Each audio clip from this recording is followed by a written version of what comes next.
Nos últimos 10 anos, o número de pessoas que vivem nas ruas ou que pernoitam em instituições de apoio aumentou quase 60%. Quais são os direitos delas e o que fazer com a frequente violação? Como podem acessar o judiciário e quais os desafios da inclusão social? Esses são os principais temas de hoje do Pensamento Jurídico, uma produção da Associação dos Magistrados Mineiros, a AMAGES. Para falar sobre o assunto, nós vamos conversar com o juiz Sérgio Fernandes, que é juiz auxiliar da Corregedoria de Justiça de Minas Gerais. Ele é magistrado há 19 anos e já passou por 5 comarcas: Ipatinga, Salinas, Passos, Montes Claros e Belo Horizonte, onde está há 7 anos. Doutor Sérgio, obrigado pela presença, é um prazer recebê-lo aqui novamente no Pensamento Jurídico. Prazer é meu. Nós teremos ainda os quadros Pensamento Universitário, que estudantes de Faculdade de Direito, hoje da Faculdade de Pitágoras, me ajudarão a entrevistá-lo. E o Pensamento Literário, em que o senhor fará indicações de leitura para os nossos telespectadores. Doutor Sérgio, o nosso assunto então é a população de rua, né? Quem vive nas ruas, não tem casa, não tem assistência alguma, ainda assim, resta-lhe algum direito?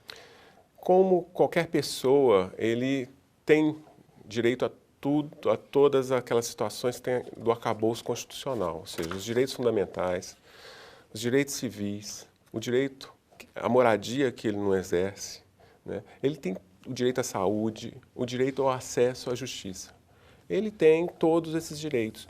A situação grave é que ele não consegue atingi-los, ele não consegue acessá-los. E quem faz ou deveria fazer essa defesa desses direitos deles? Todos, não só o Estado, sociedade. mas a sociedade civil. O que é uma pessoa em situação de rua? A pessoa em situação de rua, ela vai entrar dentro de um grupo heterogêneo de adultos que estão em extrema pobreza, em situação de extrema pobreza, que têm os laços familiares fragilizados ou rompidos e que não têm moradia convencional, ou seja, eles residem ou eles moram, né, dormem em logradouros públicos ou então em equipamentos públicos, que são os abrigos. E em razão disso a gente nota que existe também, por causa da vida que o levou assim, uma fratura de vontade muito grande. Como ele tem essa estrutura fraturada, fica muito difícil ele acessar aos direitos que são disponíveis.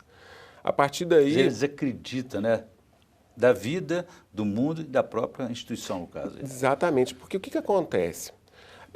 Se você tem uma sociedade que prima muito pela estética mais que pela ética, em que os produtos viram experiências, mas que na verdade são produtos, que o desinteressante fica à margem, a pessoa em situação de rua, ela acaba, como ela não participa prioritariamente do mercado, ela acaba ficando à margem. E a sociedade para de observá-lo, até como um irmão, como um cidadão, né? É que a gente fala da invisibilidade social. Às vezes a pessoa passa, vê uma pessoa em situação de rua, nem presta atenção nela. Ou às vezes até um mal olhado também, né? Até um mal olhado, uma discriminação, exatamente. Isso afeta essas pessoas. E isso é introjetado na própria pessoa. Esse pensamento da desvalor, sociedade. né? E esse desvalor. Então, ela começa a acreditar que a justiça não lhe pertence. E a partir daí fica muito difícil ela procurar os direitos que ela tem. Se distancia cada vez mais, né? Exatamente. E nesse sentido, nós estamos conversando sobre esse tema, qual que é o papel do judiciário e do direito, que é transformador na vida dessas pessoas? As prestações positivas que devem ser feitas, elas entram dentro da função do próprio judiciário, no sentido de tirar os órgãos executivos estatais da omissão, ou seja, daquela inércia, né? O próprio Supremo Tribunal Federal, ele vai nesse sentido. Uma outra situação é que o judiciário ele serve como catalisador, né? Catalisador de políticas públicas, catalisador de ações, né, que possam ser feitas em prol das pessoas em situação de rua. Existe um decreto nacional 7.053 que fala da política nacional das pessoas em situação de rua. E aqui em Minas a gente tem uma lei, a 20.846, que fala da política estadual das pessoas em situação de rua. Então, existem normas e a principal diretriz é a garantia dos direitos civis, sociais, ambientais dessas pessoas. E se alguém, ou se eles próprios, né, forem discriminados ou violados em seus direitos, eles devem procurar quem exatamente, como fazer essa defesa? Além dos movimentos das pessoas em situações de rua, tem o movimento nacional, tem o Centro Nacional de Direitos Humanos, a própria pastoral, mas você tem a Promotoria de Justiça e a Defensoria Pública. A Promotoria de Justiça com destaque na CIMOS, né, que é a Coordenadoria de Inclusão e Mobilização do Ministério Público, né, o promotor Dr. Paulo, que ela é uma fonte, ou seja, é um caminho para se chegar ao judiciário. Quase sempre, uma situação mais direta da vida dessas pessoas, são sempre ameaçadas até de prisão, né? E nesse sentido, eles podem, por exemplo, pedir um habeas corpus sem ter um advogado, por exemplo? Não, poderia se tivesse a liberdade ameaçada. O interessante é que está sendo mudado aqui, por exemplo, nesse próprio termo de cooperação técnica que foi feito entre o Ministério Público, o Tribunal de Justiça e o Servas, está sendo mudado um pouco a concepção. A gente, foi desdobrado esse termo de cooperação técnica, uma recomendação conjunta entre as corregedorias do Ministério Público e Corregedoria de Justiça para dar prioridade aos processos que indiquem abusos ou violência contra a pessoa em situação de rua, ou obstáculos àquele alcance de direitos civis. E foi feito um sistema que a gente chama de Rua do Respeito, que é um sistema grande de voluntariado, inclusive com a Polícia Militar. A Polícia Militar participa para exatamente mudar um pouco a diretriz do atendimento e do contato com a pessoa em situação de rua. Esse conceito quase cristalizado de que essas pessoas não têm exatamente, direitos. Né? Exatamente, porque ela tem direito a ter direitos. Entendi.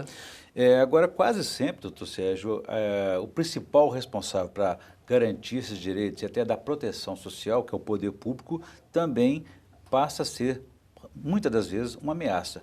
Eles têm direito a viver nas ruas como querem e manter os seus bens, ainda que sejam poucos, para manter os seus bens, mas sobre esse assunto eu gostaria que o senhor falasse daqui a pouco, no próximo bloco, a gente volta em instantes.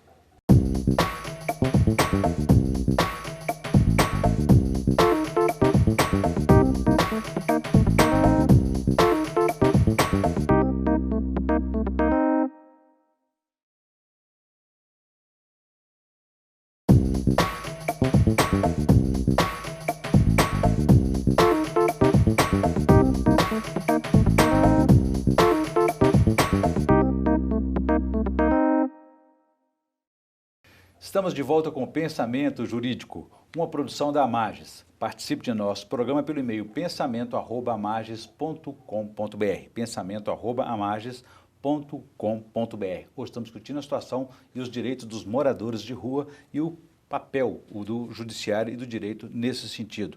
O nosso entrevistado é o juiz Sérgio Fernandes, que é juiz auxiliar da Corregedoria de Justiça de Minas Gerais. Doutor Sérgio, então deixei para o senhor uma questão no bloco anterior a respeito do papel também do poder público como um todo, porque se ele é o responsável para dar assistência da proteção social e garantir os direitos dos moradores de rua, muitas vezes prefeituras, ou às vezes a polícia militar, a fiscalização, enfim, quase que contradiz essa função inicial do Estado de proteção e em operações impedem que eles fiquem nas ruas ou até mesmo mantenham seus bens, apreendem seus bens. Isso é ilícito?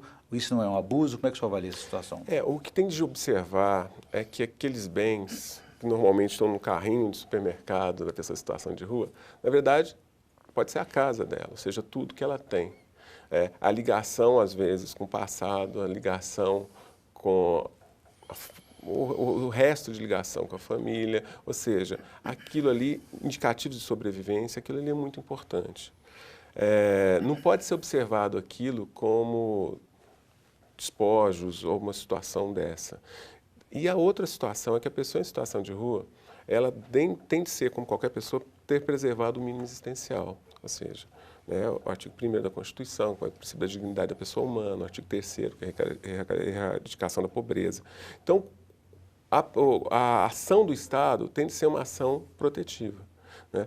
Não seria lícito você despojar a pessoa em situação de rua de todos os seus bens, sem nenhum processo, sem nenhuma justificativa de uma ameaça a direitos de outros.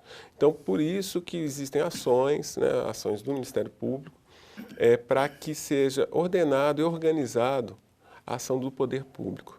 Mas tudo tem de passar por um reconhecimento do que é a pessoa em situação de rua, exatamente para que você consiga criar políticas públicas que sejam adequadas e que o relacionamento não seja um relacionamento de medo nem de distanciamento, mas sim um relacionamento de solidariedade. Elas não estão ali porque querem, né? Então é preciso saber quem são essas pessoas e quais as razões que a levaram a estar naquela situação, né? Exatamente. E aí que é interessante. As razões, basicamente, tem muita questão de migração por causa do desemprego, mas o que a gente vê muito é ruptura Familiar. de laços familiares, mas também, é que eu falo sempre, não é uma questão só de condição social. Ela transcende, é uma questão de condição humana. A pessoa, às vezes, ela perdeu os laços que ela tinha com a morte da família, né, com a perda da casa.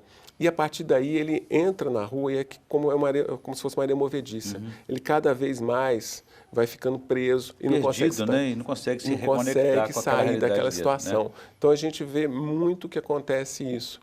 Então é muito a ação com a pessoa em situação de rua, ela não é uma ação tão simples. 94% pelo último censo aqui de Belo Horizonte dizem que querem sair dessa condição de rua, né? A maioria delas dizem que querem sair pelo trabalho ou buscam a moradia. Buscam dignidade. Exatamente. Né? Se for pensar pelo esse censo, só 20% ou menos de 20% das pessoas em situação de rua vivem da mendicância. A maioria tem uma atividade laborativa, seja como catador, alguns até na construção civil. Tem até carteira de trabalho, né? Exatamente. Eu volto a esse tema daqui a pouco, doutor Sérgio. Eu gostaria também de incluir em nosso debate, já que o nosso tema de hoje é inclusão social, incluir então os estudantes da Faculdade de Direito, hoje da Faculdade Pitágoras, para me ajudar a entrevistá-lo. Por favor, primeira pergunta.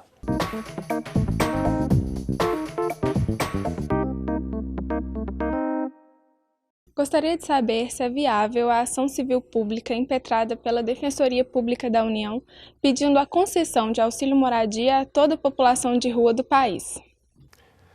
Andréia, a situação é até interessante. De um lado, é lícito e totalmente lícito à sociedade discutir, por exemplo, os valores que são pagos, a remuneração que é paga aos juízes, promotores, defensores públicos, né, em razão de todos eles receberem, né, em razão da função pública. E claro que isso tem consequência na questão do recrutamento, da manutenção, né, da função. E por isso foi interessante essa ação civil para chamar a atenção da existência ou da possibilidade da existência de recursos voltados, ou que deveriam ser voltados para as pessoas em situação de rua. O que pode ter alguns problemas é porque o judiciário em si, ele tem a função de dar prestação positiva para afastar a inércia do Estado. Agora, para ele determinar políticas públicas, talvez seja um pouco difícil. Por exemplo, se você determinar que seja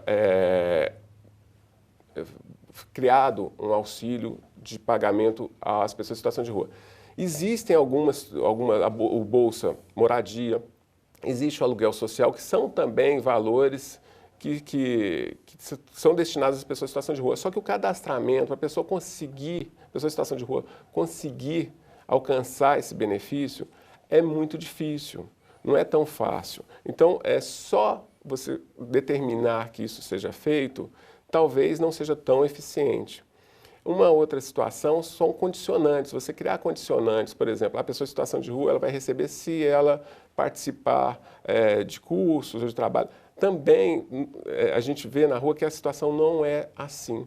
A pessoa em situação de rua, às vezes, ela teve a vontade tão fraturada, ela teve uma perda de propósito, isso quer dizer uma perda de vitalidade, então a gente está falando de depressão tão forte que mesmo você conseguindo que ela seja capacitada e consiga um trabalho, várias delas têm uma dificuldade muito grande para se manter se não tiverem uma atenção especial. Então, é aquela história, vamos dar cursos para as pessoas em situação de rua. Não, a pessoa em situação de rua ela quer fazer um curso com as outras pessoas, ela quer ser incluída, né? Ela quer ser capacitada. E quando ela for para o mercado de trabalho, ela tem de ter uma atenção especial porque ela está também no processo de depressão. Então, eu achei interessante a ação para chamar a atenção para a problemática da pessoa em situação de rua, né, para essa realidade e para a existência de recursos que têm de ser destinados para esse grupo populacional. Por que os moradores de rua são tolhidos dos seus direitos? Pois é, Renata, é aquela história. Os direitos existem, mas há uma dificuldade, às vezes, muito grande de você acessar os direitos. Esse acesso aos direitos é aquilo que a gente estava falando. Às vezes, a pessoa em situação de rua, ela entende que a justiça não lhe pertence. É muito, muito difícil uma pessoa em situação de rua, por exemplo, chegar até o fórum, né, para solicitar uma certidão, né, chegar até um cartório para ver uma estrutura de registro. Tanto o atendimento não é bem feito, e isso é uma situação que a gente está conversando, está tentando alterar, como a própria pessoa ela fica inibida, ela acha que não vai ter resultado, né? Então, é por isso que direitos, todos os direitos, né, o arcabouço de direitos, ela tem. Agora, a gente precisa viabilizar que ela os acesse, e para isso, às vezes, a gente precisa de dar a mão. Qual o papel do judiciário diante da inércia do Estado sobre os direitos da população de rua? O próprio Supremo Tribunal Federal, ele entende que o judiciário tem que ter uma postura ativa, né, que não é uma postura ativista, né, é uma postura ativa, ou seja, uma postura que é provocada e que é destinada a tirar o Estado da inércia que ele está. Então, essas ações podem ser ações de caráter inominado, né? Você pode entender como tutelas provisórias, medidas cautelares, que têm um caráter inominados, mas com a destinação ou com a intenção de você fazer com que as ações sejam realmente feitas. Então, o Estado ele serve também como catalisador dessas políticas públicas, como controlador, pelo menos para monitorar essas políticas públicas e instigar até judicialmente que a inércia seja afastada dos órgãos que têm de fazer a execução da política pública. Muito bem, então agradecer a participação dos estudantes da Faculdade de Direito Pitágoras. Doutor Sérgio, vou fazer um intervalo, eu gostaria que no próximo bloco a gente voltasse àquele tema sobre o afastamento dessas pessoas das vias públicas, quer dizer, até onde que ninguém aqui é contra a fiscalização, mas até onde que ela pode, qual o limite dessa fiscalização, no sentido de permitir que essas pessoas possam ou não viver nas ruas, ou se são obrigadas a ficarem em albergues e abrigos. A gente volta então em instantes.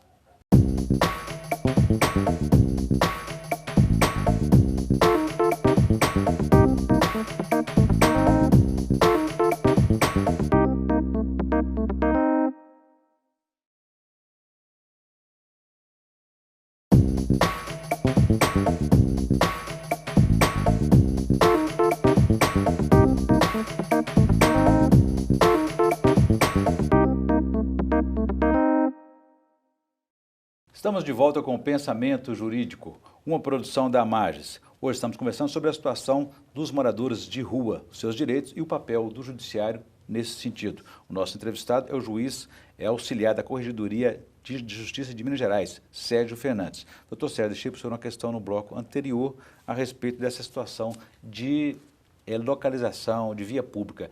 Eles têm o direito de ficar nas ruas ou o poder público pode retirá-los dessas áreas mais centrais aí e obrigá-los a ficar em algum albergue, algum abrigo? Nesse sentido, eles podem ser obrigados ou essa fiscalização está sendo excessiva e ilícita? Eles não podem ser obrigados ou não podem ser conduzidos ao abrigo, ou obrigados a dormir no abrigo, né? Por ser um grupo heterogêneo, a pessoa que quer ficar na rua por algum motivo, ela tem de ter os direitos assegurados, né? Pessoas deficientes e também idosos, né? Até porque o idoso, aí, a faixa etária na rua, o envelhecimento é muito mais rápido, né? Nesse caso aí, esses segmentos, eles têm algum direito, algum benefício financeiro do Estado, do poder público para isso? Pois acontece a estrutura do envelhecimento precoce muito evidente que acontece na rua, e a população de rua é uma população adulta de uma idade de meia idade, né, a média. Então, sim, ele tem os mesmos direitos. A Faculdade Milton Campos hoje, que é uma das parceiras, ela está fazendo um trabalho interessante de auxílio previdenciário, né? A intenção aí é aos abrigos, e nos abrigos fazer o levantamento daqueles que têm tanto o benefício previdenciário como o benefício assistencial, né, em razão do trabalho, em razão do tempo.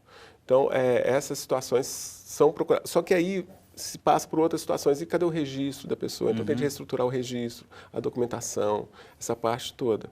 Isso está sendo feito também. É um acompanhamento permanente, Acompanhamento né? permanente. A propósito, o Tribunal de Justiça de Minas Gerais tem parcerias com o Ministério Público, também até com o governo de Minas, e tem um projeto que é chamado Rua do Respeito. Como é que funciona isso?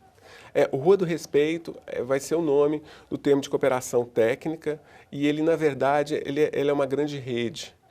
Ela, através de termos de adesão, várias entidades, o Minas Tênis Clube, a Arcelor, na área privada, várias secretarias de governo, o Ministério Público Eleitoral, a UFMG, várias entidades. Até internacionais, organismos internacionais. Exatamente. Várias dessas entidades, elas se reúnem em rede para cooperar e fazer nessa cooperação ações efetivas. Isso chegou a chamar a atenção da ONU, tanto é que está para ser realizado um projeto com o VNU, que é os Voluntários das Nações Unidas, e o PNUD, o Programa das Nações Unidas para Desenvolvimento, de uma criação de rede de voluntariado em Minas Gerais, baseado como desdobramento dessa Rua do Respeito. Foi isso que aconteceu no início do mês de maio, nesse mês de maio, e esse convênio foi assinado. Exatamente, que é exatamente para potencializar a ação voluntária em prol das pessoas mais assistidas. E se for entender, as pessoas em situação de rua, elas que estão numa situação de extrema vulnerabilidade. E aí tem que ser permanente. Né? Que tem que ser permanente, tem que ser permanente. Ok. Eu volto a esse tema daqui a pouquinho. Gostaria que antes, se eu pudesse fazer indicação para a gente de leitura no quadro Pensamento Literário, por favor.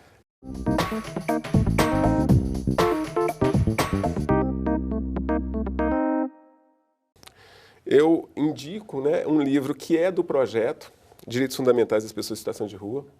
É um livro que foi organizado principalmente pelo Dr. Paulo César, promotor da CIMOS, que é um das cabeças do projeto. E esse livro é interessante, ele ganhou o Prêmio Jabuti de Direito do ano passado, que foi um motivo de muito orgulho. E várias pessoas escrevem nesse livro, desde pessoas em trajetória de rua, até pessoas com um pensamento muito diferente. Tem coronéis da Polícia Militar, tem promotores de justiça, tem pessoal de medicina, tem pessoal de serviço social. Então, é uma visão multidisciplinar a respeito dessa realidade, exatamente para mostrar como é que é complexa essa realidade. E é um livro de muito, muito conteúdo, tanto que acabou tendo esse respaldo nacional. Então, esse livro a gente sempre indica. Uma boa indicação, com certeza. Doutor Sérgio, agora, a gente falou desse trabalho que ele tem que ser permanente, um acompanhamento assim, incessante, porque essas pessoas, por conta dessa fragilidade, dessa vulnerabilidade, elas podem reincidir, né, nessa situação. Quer dizer, há casos de pessoas que conseguem sair, né, conseguem ter essa reinserção social, mas depois recaem nessa situação? Exatamente. Além de algumas vezes nós estarmos falando até de nômades urbanos, né? Ou seja, você tem um movimento muito forte dessas pessoas em busca de novas oportunidades, acontece aquela história de você ter a falta de vitalidade, que é muito inerente à situação que ele se encontra, e isso leva a uma situação depressiva muito forte. Então, mesmo ele entrando no mercado de trabalho, sendo capacitado, ele tem uma dificuldade de se manter naquele ritmo, naquele formalismo, principalmente em razão dessa fratura que aconteceu. Por isso que a gente busca muito que as empresas ajudem, inclusive na área de responsabilidade social. Ou seja, não basta só capacitar uma pessoa que está numa situação de rua, colocar ela para trabalhar e deixar ela. Não. A gente tem de ter um comprometimento maior para que ela entre na trajetória, saia daquela trajetória de rua e, a partir daí, ela consiga ser realmente reincluída até na estrutura do mercado de trabalho. Resgatar a autoestima, né? Quer dizer, Exatamente. você falou de vários parceiros. É importante aí na área da saúde pública, psicólogos, né? Porque se tem quadro de depressão, você falou de ruptura familiar, mas tem quadros também de saúde, que as pessoas precisam de serem tratadas também, né? Tem. É tão interessante que teve um caso de uma pessoa que ela queria fazer um processo de desintoxicação em razão de alcoolismo. Mas o que acontece? Na hora que ela começa a parar de beber, os dentes começam a doer muito.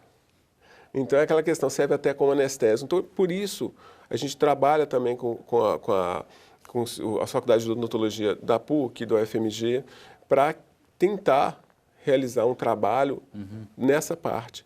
É muito interessante a pessoa falar, por que ele não está lá comendo, por que ele está bebendo?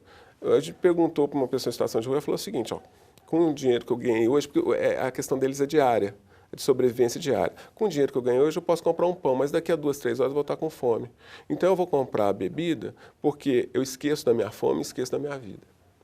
É uma situação muito diferente da nossa realidade. Com certeza. Bom, eu conversei aqui com o juiz Sérgio Fernandes, que é juiz auxiliar da Corregedoria de Justiça de Minas Gerais, e discutimos a situação de moradores de rua, o aumento da população de rua, seus direitos e o papel do judiciário nesse sentido, e o projeto que o Tribunal de Justiça, em parceria com o Ministério Público e o Governo de Minas, estão aí conduzindo para trazer mais proteção social e garantir os direitos dessa população. Doutor Sérgio, obrigado pela entrevista. Eu que agradeço. Foi um prazer aqui mais uma vez recebê-lo aqui no Pensamento Jurídico. Bom, ficamos por aqui. Se você quiser participar, escreva para pensamento@magis.com.br. Obrigado e até a próxima.